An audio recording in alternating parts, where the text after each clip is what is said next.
எஸ்ஐயா அதிகாரம் 41. தீவுகளே, என் திருமுன்னே மௌனமாய் இருங்கள். மக்களினங்கள் தம் ஆற்றலை புதுப்பிப்பார்களாக, அருகில் வந்து பேசுவார்களாக. நீதி தீர்ப்புக்காக நாம் ஒருங்கே கூடி வருவோமாக.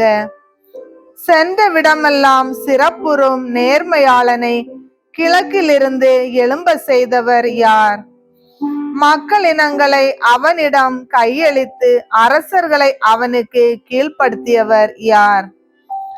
அவன் வாள் அவர்களை புழுதியாக்குகிறது, அவன் வில் அவர்களை பதர் போல் பறக்க செய்கிறது. அவன் அவர்களை துரத்தி செல்கின்றான், எதிர்ப்பு எதுவுமின்றி முன்னேறுகின்றான், பாதை வழியே காலடி படாது செல்கின்றான். இவற்றை செய்து முடித்தவர் யார்?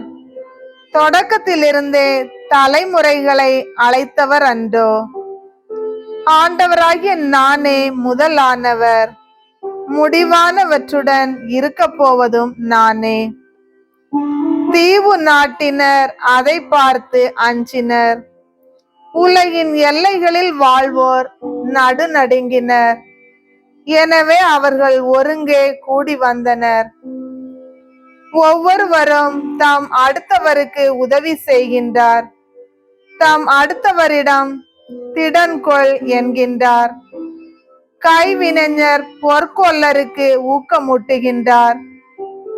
சுத்தியால் தட்டுபவர் சம்மட்டியால் அடிப்பவரிடம் பற்ற வைப்பது பற்றி நன்று என்று சொல்லி உற்சாகப்படுத்துகின்றார். அசையாதபடி ஆணிகளால் அதை இறுக்குகின்றார்.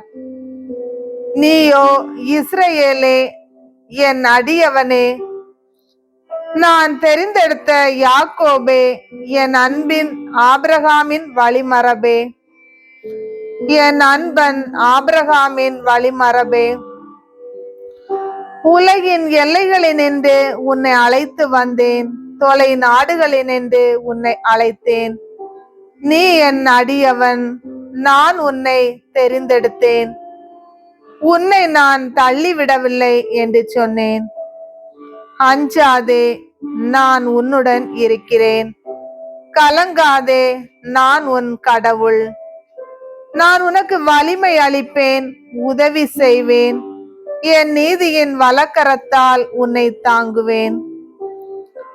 உனக்கெதிராய் வெகுண்டெழுவேன், அனைவரும் மானக்கேடுற்று இழிநிலை அடைவர். உன்னை எதிர்த்து வழக்காடுவோர் இல்லாதொழிவர். உன்னை எதிர்த்து போராடியோரை நீ தேடுவாய், ஆனால் அவர்களை கண்டுபிடிக்க மாட்டாய். உன்னை எதிர்த்து போரிட்டோர் ஒளிந்து போவர். ஏனெனில் நானே உன் கடவுளாகிய ஆண்டவர். உன் வலக்கையை பற்றி பிடித்து அஞ்சாதே, உனக்கு துணையாய் இருப்பேன் என்று உன்னிடம் சொல்பவரும் நானே. யாக்கோபு என்னும் புழுவே, இஸ்ரவேல் என்னும் பொடி பூச்சியே, அஞ்சாதிரு, நான் உனக்கு துணையாய் இருப்பேன் என்கிறார் ஆண்டவர். இஸ்ரேலின் தூயவரே, உம் மீட்பர், இதோ நான் உன்னை புதிய கூர்மையான போரடிக்கும் கருவியாக்குவேன்.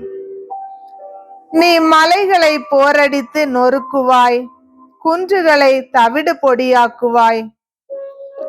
அவற்றை தூற்றுவாய், காற்று அவற்றை வாரிக்கொண்டு போம், புயல் அவற்றை சிதறடிக்கும். ஆண்டவரில் நீ அகமகிழ்வாய், இஸ்ரேலின் தூயவரில் மேன்மை அடைவாய். ஏழைகளும் வறியோரும் நீரை தேடுகின்றனர், அது கிடைக்கவில்லை. அவர்கள் தாகத்தால் நாவறண்டு போகின்றனர். ஆண்டவராகிய நான் அவர்களுக்கு பதிலளிப்பேன். இஸ்ரேலின் கடவுளாகிய நான் அவர்களை கைவிட மாட்டேன். பொட்டல் மேடுகளை பிளந்து ஆறுகள் தோன்ற செய்வேன், பள்ளத்தாக்குகளில் நீரூற்றுகள் புறப்பட செய்வேன். பாலை நிலத்தை நீர் தடாகங்களாகவும் வறண்ட நிலத்தை நீர் சுனைகளாகவும் மாற்றுவேன். பாலை நிலத்தில் கேதுரு மரங்களை வளர செய்வேன், சித்திம் மரம், மிருது செடி, ஒலிவ மரம் ஆகியன தோன்ற செய்வேன். பால் நிலத்தில் தேவதாரு மரங்களையும் புன்னை மரங்களையும் ஊசியிலை மரங்களையும் வைப்பேன். அப்போது ஆண்டவர் தம் ஆற்றலால் இதை செய்தார் என்றும் இஸ்ரேலின் தூயவர் அதை படைத்தார் என்றும் மக்கள் கண்டு உணர்ந்து கொள்வர், ஒருங்கே சிந்தித்து புரிந்து கொள்வர். உங்கள் வழக்கை கொண்டு வாருங்கள் என்கிறார் ஆண்டவர், உங்கள் ஆதாரங்களை எடுத்துரையுங்கள் என்கிறார் யாக்கோபின் அரசர்.